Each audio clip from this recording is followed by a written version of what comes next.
Sit down.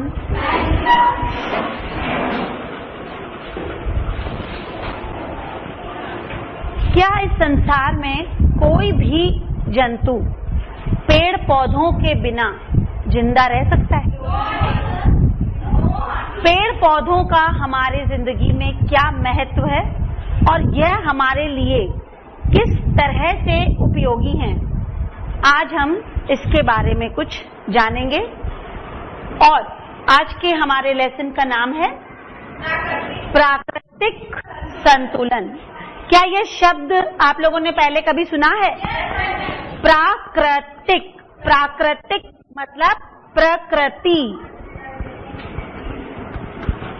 प्रकृति, प्रकृति मतलब नेचर, जो हमारे चारों तरफ का वातावरण है उसको हम प्रकृति कहते हैं। उस प्रकृति का संतुलन, संतुलन का मतलब क्या होता है? बैलेंस, मतलब कि उसका एक बैलेंस होता है, उसके कुछ नियम होते हैं, उसका कुछ आधार होता है कि जैसे हमारे वातावरण में, वायुमंडल में एक संतुलन है गैसों का, अगर वो गड़बड़ा जाता है तो हम लोग कहते हैं कि प्रदूषण हो गया है। इसी तरह से प्रकृति में कई तरह के पेड़ पौधे, जीव जंतु और कई चीजें होती हैं। इनका आपस में एक संतुलन होता है, उनमें एक बैलेंस होता है।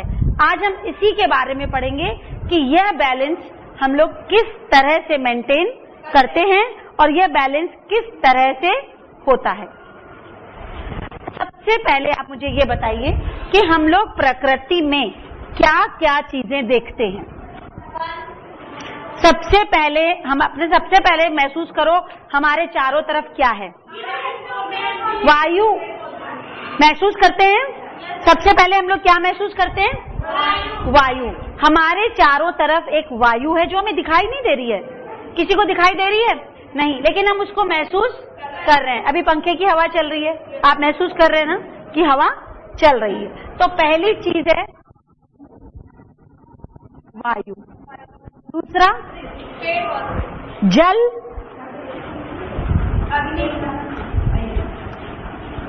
मिट्टी, मिट्टी देखते हैं आप?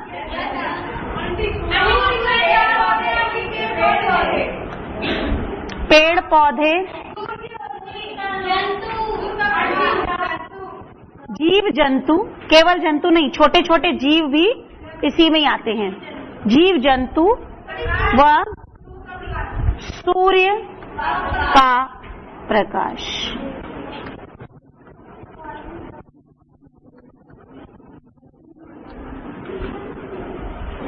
हमारे प्रकृति में हमें चारों तरफ जब भी हम नजर दौड़ाएं या देखें तो ये सब चीजें हमें दिखाई देती हैं। वायु, हवा, जल, पानी, मिट्टी, जमीन जिसमें हम रहते हैं, पेड़ पौधे, देखिए चारों तरफ हमारे पेड़ पौधे, जीव जंतु, छोटे से अमीबा से लेके हाथी तक सारे के सारे क्या कहलाते हैं? जीव जंतु। वह सूर्य का प्रकाश, बादल, बारिश, आसमान, ये सब चीजें क्या है? प्रकृति में आते हैं ना, ये सब हमें दिखाई देते हैं। अब हमें ये बताना है कि ये तो होगी प्रकृति, लेकिन इसमें कुछ चीजें जिंदा हैं और कुछ चीजें जिंदा नहीं हैं। तो इनको हम दो श्रेणियों में रख सकते हैं प्रकृति को। एक है जैविक, मतलब जो जिंदा है, और एक है अजैविक। एक कौन सी है? जैविक। और दूसरी अजैविक। अजैविक मतलब जिनमें जिंदा चीज नहीं है। जैविक में कौन सी दो आ जाएंगी? पेड़ पौधे और जीव जंतु।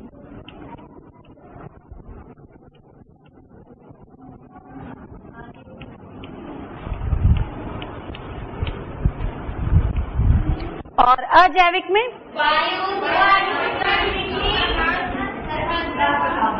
वायु, जल, मिट्टी, सूर्य का प्रकाश।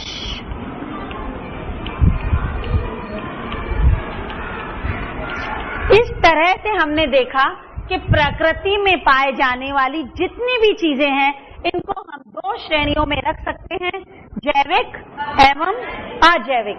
जैविक जैसा कि इसके नाम से ही पता चलता है, जिंदा चीजें। जैविक मतलब जिंदा चीजें, और अजैविक मतलब जो जिनमें जान नहीं होती है। लेकिन इन जिंदा चीजों को जिंदा रहने के लिए इन सब की बहुत ज्यादा जरूरत है।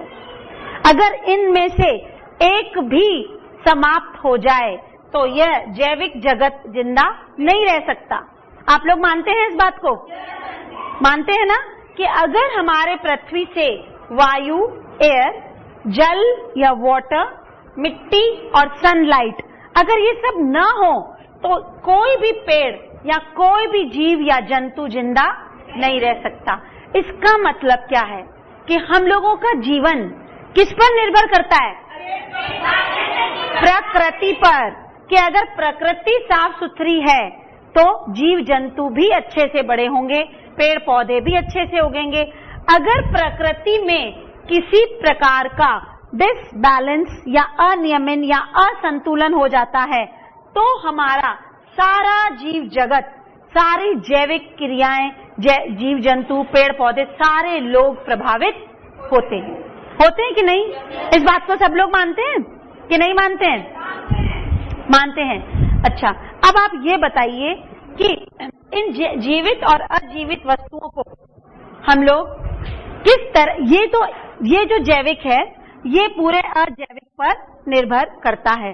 पर क्या पेड़ पौधे जीव जंतुओं के लिए फायदे वाले हैं? है कि नहीं है? और क्या जीव जंतु भी पेड़ पौधों के लिए फायदे वाले हैं? इसका मतलब कि सदियों से, आज से नहीं, बहुत हजारों सालों से पौधों में और जीव जंतुओं में एक गहरी मित्रता है, एक दोस्ती है कि नहीं है? दोस्ती है कि नहीं है? पेड़ पौधे हमारे लिए बहुत बहुत उपयोगी हैं। अब सबसे पहले हम लोग ये बताएंगे कि पेड़ पौधे हम लोगों के लिए किस तरह से उपयोगी हैं और हम लोग पेड़ पौधों का क्या क्या इस्तेमाल करते हैं। सबसे पहले आप सब लोग इस चीज को जानते हैं, ये जानते हैं ना सब?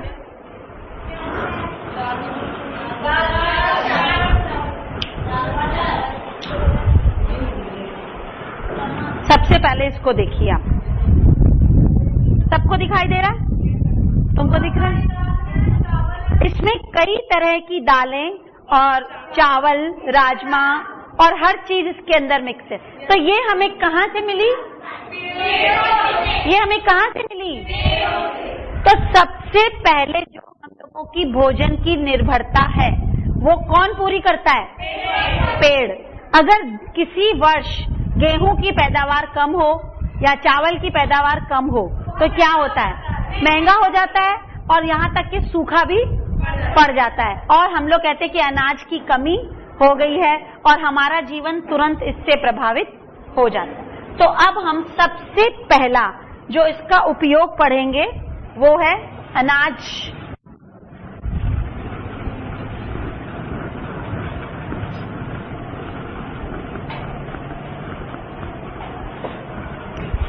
आप अपनी किताब में देखिए, दैनिक जीवन में उपयोगी पदार्थ। हाँ, और वो हमें कहाँ से मिलते हैं?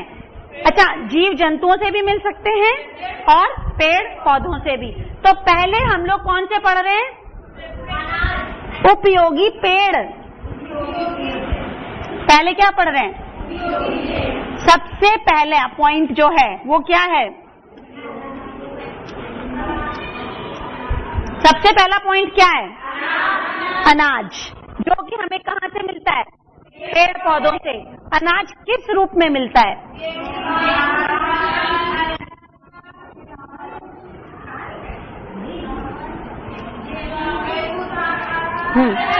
ऐसे बहुत लंबी लाइन है इसकी, लिखते चले जाएंगे तो इसकी तो बहुत लंबी लाइन है।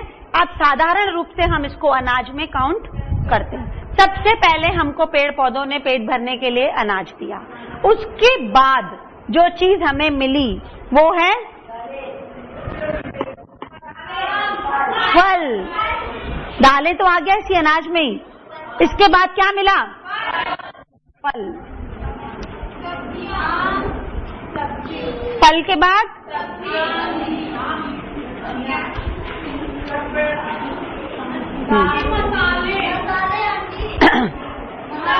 सब्जियों के बाद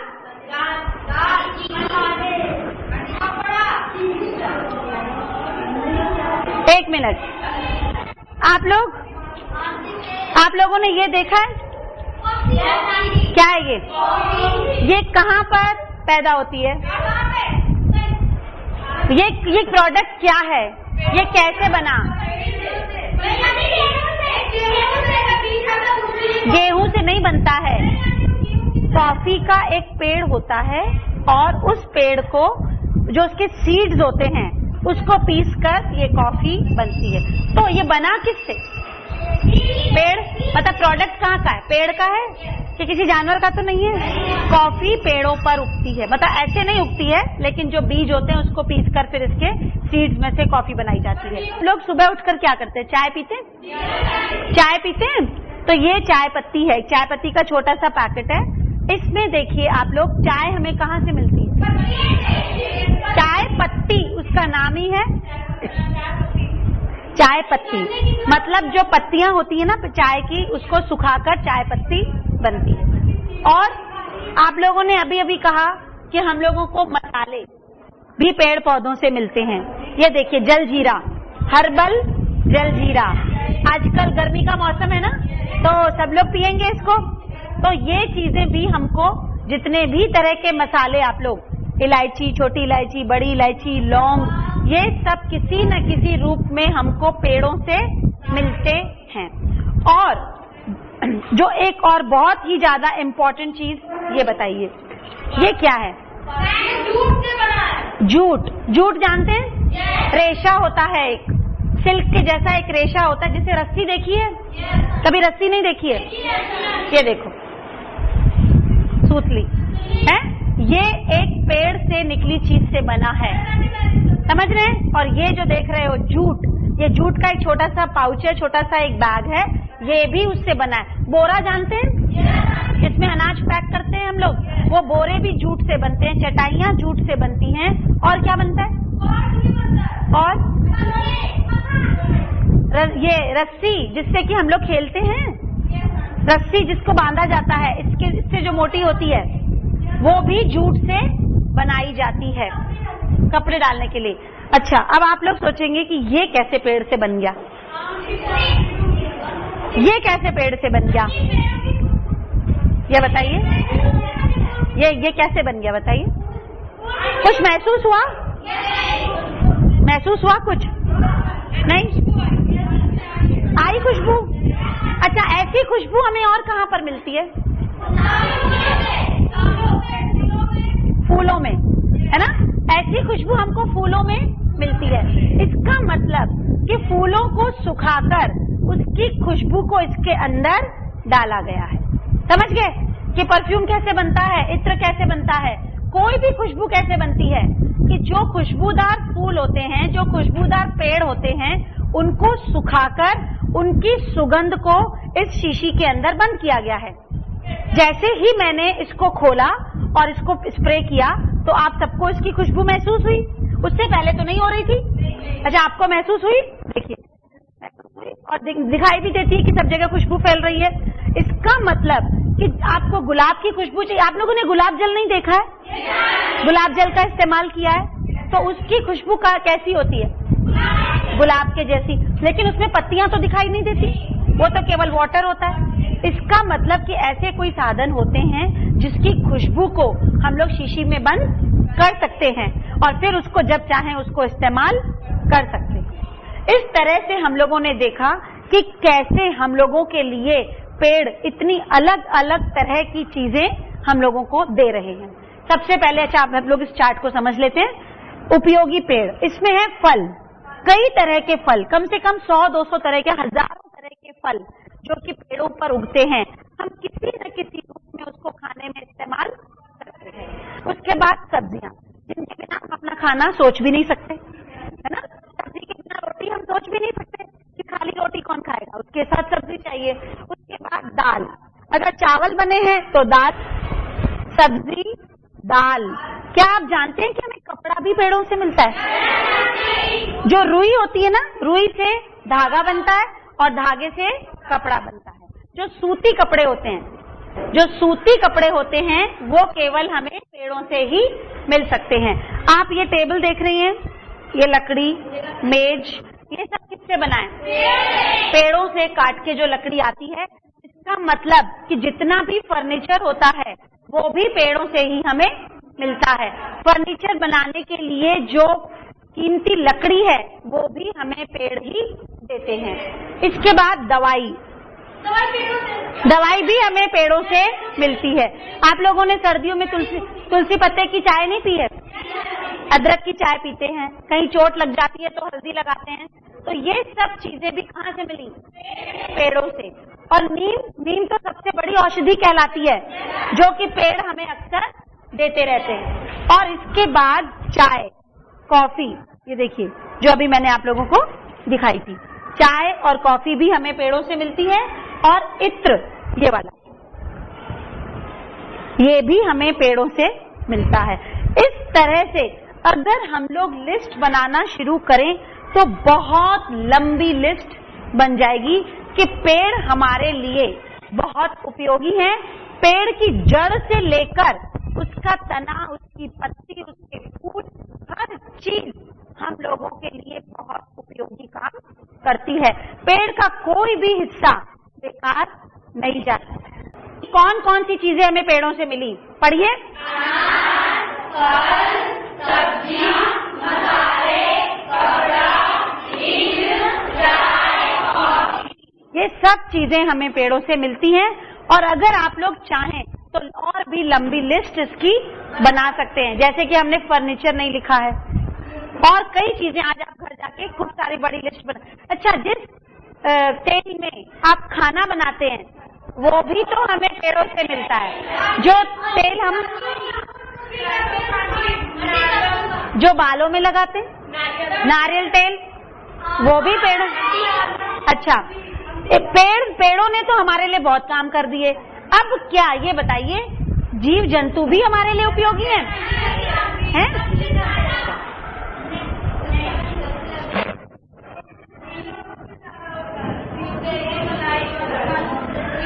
अब हम बताएंगे आपको उपयोगी जीव जंतु। उपयोगी जीव में जो सबसे ज्यादा जिस चीज का हम इस्तेमाल करते हैं, दूध हमें कहाँ से मिलता है?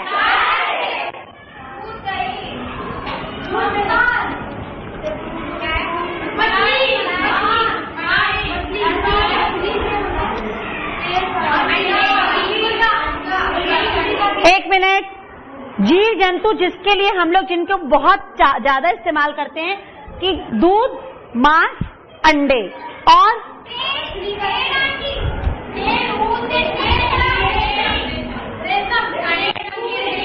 एक बच्चा, रेशम के कीड़े से रेशमी कपड़ा या सिल्क का कपड़ा बनता है, और ऊन।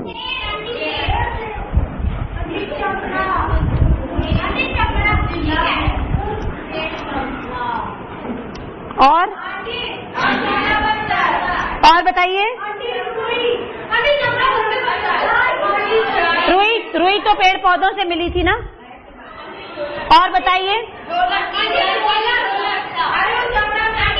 एक मिनट। मधुमक्खी से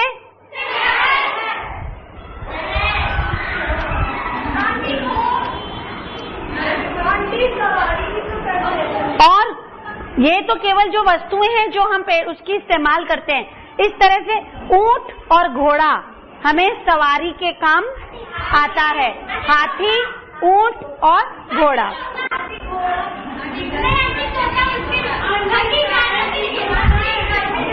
व्हाइट।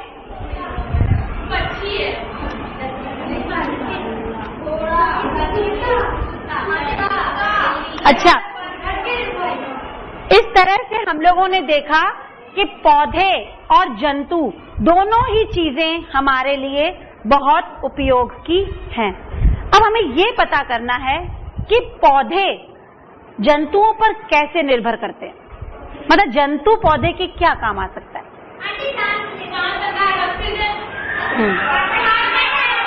एक मिनट, बबीता बताओ पहला पॉइंट कि पेड़ पौधे जंतुओं से कैसे हेल्प लेते हैं। हम कैसे कह सकते हैं कि जंतु उनके मित्र हैं, जंतु उनकी सहायता करते हैं पेड़ पौधों की, बताओ।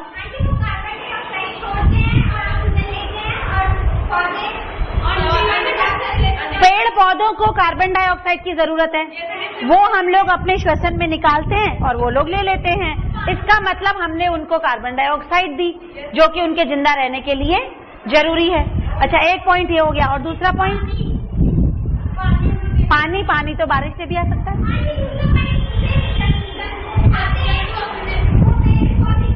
पेड़ नहीं तो उसमें सहायता क्या करते हैं हम लोग पेड़ पौधे की? नहीं, ये बात नहीं है। दूसरा पॉइंट कि उसमें खाद, जो गोबर डाला जाता है तो वो जंतुओं का ही तो होता है। जो उसमें खाद डाली जाती है वो जंतुओं से ही तो प्राप्त होती है। तो जंतुओं से प्राप्त होने वाली खाद पेड़ों के लिए बहुत उपयोगी होती है। और एक और विधि है जिसकी वजह से कि पेड़ हमारे लिए, पेड़ों के हम मित्र कहलाते हैं। आप लोगों ने ये पढ़ा था ना फूलों वाले में, परागण।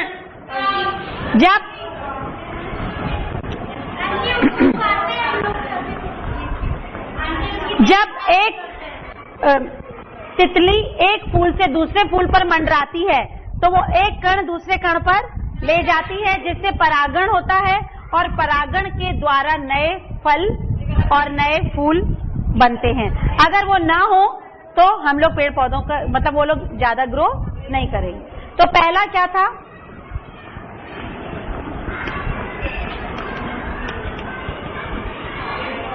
पेड़ पौधों की जंतुओं पर निर्भरता।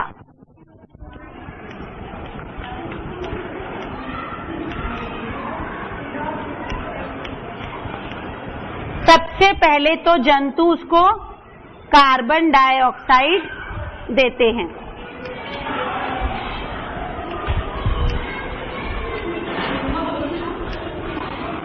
दूसरा, खाद देते हैं। देते हैं खाद, आप इसको ऐसे भी लिख सकते हैं। और तीसरा,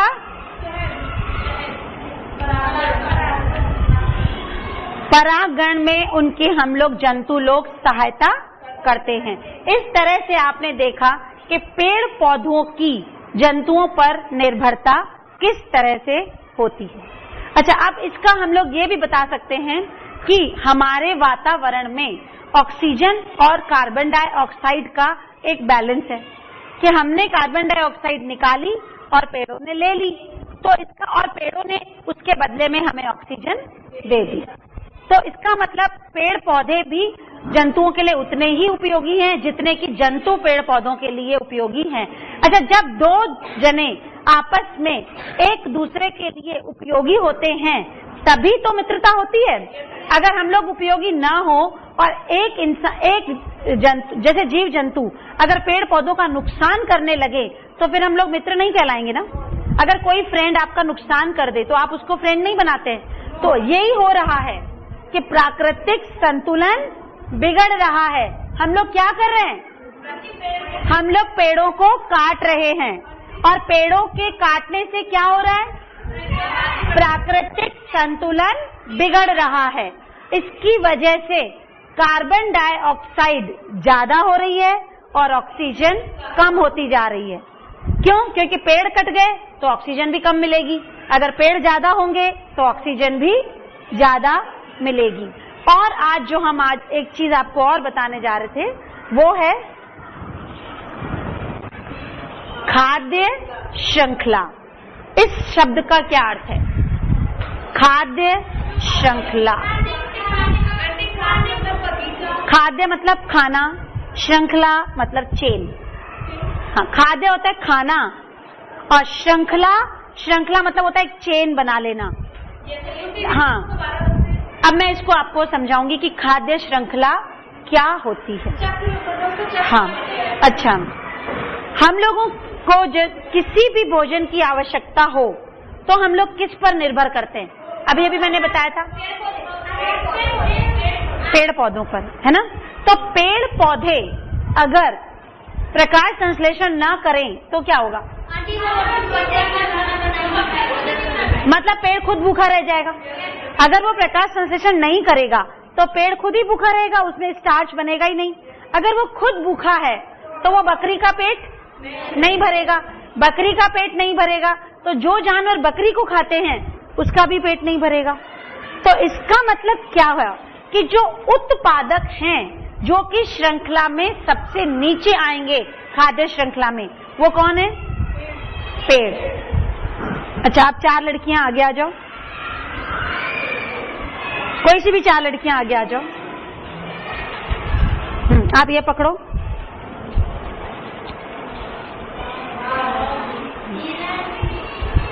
तुम ये पकड़ो, ये पकड़ो,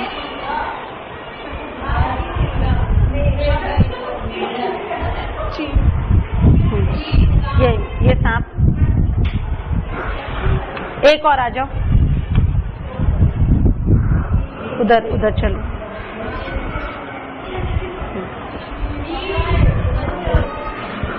और ये जो मैंने बनाई है यह एक खाद्य श्रृंखला है। क्या है ये? खाद्य श्रृंखला। इसका मतलब ये है कि सबसे पहला, यहां देखिए क्या है? घास। घास को किसने खाया? कीड़े ने, कि ग्रास ओपर ने, या जो घास को खाते हैं छोटे छोटे कीड़े, कि टिड्डा कहते हैं ना आप लोग इसको, टिड्डे ने इस घास को खाया। और इस मेढक ने कीड़े को खाया, इस मेढक को और इस सांप को, और जब चील को बाघ ने खाया। या अगर हम लोग डायरेक्ट भी कह सकते हैं कि दूसरी श्रृंखला के अंदर अगर ये पेड़ पौधा है, इसको बकरी ने खाया और बकरी को बाघ ने खाया, है ना। ऐसे भी बन सकता है। तो शुरुआत कहां से हुई? घास से, कि घास को पहले कीड़े ने खाया, उस कीड़े को मेढक को सांप को चील ने, और चील को बाघ ने। अगर मैं सांप सारे गायब कर दूं, सांप सारे हटा दूं, तो क्या होगा? हाँ, तो चील भूखे रह जाएंगे ना। अगर सारे में ये सांप खत्म हो जाएं, तो जो भोजन सांप है, जिसका किसका भोजन है? चील का, तो ये चील सब भूखी रह जाएंगी। अगर हम ये सारे कीड़े मार दे तो मेढक भूखे रह जाएंगे। इसका मतलब कि ये जो श्रृंखला है, भोजन की श्रृंखला, ये पूरे हमारे प्रकृति में चलती रहती है, निरंतर चलती रहती है, और इसको डिस्टर्ब नहीं करना होता है। आज मैंने आपको एक सिंपल फूड चेन बताई है। अब इसके बाद हम आपको 3-4 तरह की फूड चेन्स बताएंगे कि जो आपस में जुड़ी होती हैं, जिसको कॉम्प्लेक्स फूड चेन कहते हैं। कि जैसे ये कीड़ा है, ये केवल मेढक का ही भोजन नहीं है, ये कॉकरोच का भी है। छोटे छोटे कीड़ों को कॉकरोच भी खाते हैं, छिपकली भी खाती है। और जो ये चील है, केवल सांप को ही नहीं खाती है, मछली को भी खाती है। तो एक ही जीव कई चीजों को खा सकता है, कई तरह का भोजन उसका बन सकता है। इस तरह से जब एक जीव, एक बात सुन लीजिए, वो खाद्य श्रृंखला को हम लोग परिभाषित कैसे करेंगे? अगर हम ये कहें कि खाद्य श्रृंखला को समझाइए, तो उसमें ये बताया जाता है कि जब किसी श्रृंखला में, भोजन की श्रृंखला में, एक जीव दूसरे जीव का भोजन बनता है, ऐसी श्रृंखला को हम खाद्य श्रृंखला कहते हैं। इसमें क्या हो रहा है? एक जीव दूसरे जीव का भोजन बन रहा है, तो अगर उसमें हम लोग ब्रेक कर देंगे तो वो जीव भूखा रह जाएगा। ऐसी श्रृंखला जिसमें एक जीव दूसरे जीव का भोजन होता है, उसे हम खाद्य श्रृंखला कहते हैं। और जितनी भी खाद्य श्रृंखलाएं होती हैं, उसका उत्पादक या प्राइमरी कंज्यूमर या प्राथमिक दाता पेड़ होते हैं। क्योंकि पेड़ से नीचे और कोई चीज, मतलब घास से और नीचे कोई चीज हम लोग सोच नहीं सकते हैं कि घास प्राइमरी प्रोड्यूसर हैं, और ये जो बाघ और शेर और ये जो बड़े जानवर होते हैं ये कंज्यूमर्स हैं और दे आर सेकेंडरी। जैसे गोट है, गोट को हम द्वितीय कहेंगे क्योंकि पहले तो उसने घास को खाया, फिर जो ये बाघ खा रहा है वो गोट को खा रहा है और गोट ने घास को खाया, तो इसीलिए जो गोट है वो द्वितीय कहलाएगी। बाघ नहीं, शेर और बाघ से ऊपर तो कोई है नहीं, और शेर और बाघ से जंगल से में और उससे शक्तिशाली कौन है? शेर और बाघ से शक्तिशाली तो कोई नहीं है।